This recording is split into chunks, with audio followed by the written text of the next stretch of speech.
చాలా రోజుల నుంచి అనుకుంటున్నాను హెయిర్ కేర్ తీసుకుందామని. సో ఇంటికి రాగానే నేనైతే హెయిర్ కేర్ స్టార్ట్ చేశాను.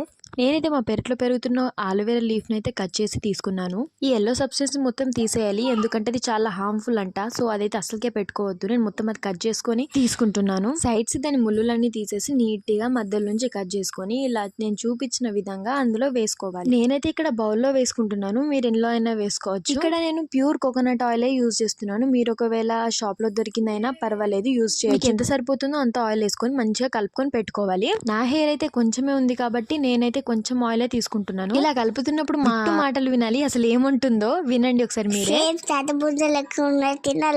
ఇలా కలుపుకున్న మిశ్రమాన్ని మొత్తం హెయిర్ కి మంచిగా అప్లై చేసుకోవాలి. నేనైతే ఒక మిస్టేక్ చేశాను, డైరెక్ట్ నైఫ్ తోటి అయితే కట్ చేసి అందులో వేసాను, అందుకే అది గడ్డలు ఉంది. ఒకవేళ కోమ్ తో చేస్తే మాత్రం అలా ఉండకపోయేది. అలా ఒక 10-15 మినిట్స్ అలా పెట్టుకున్న తర్వాత హెయిర్ వాష్ చేసుకోవాలి. మంచి హెయిర్ రిజల్ట్ వస్తుంది. మీరే తప్పకుండా ట్రై చేయండి.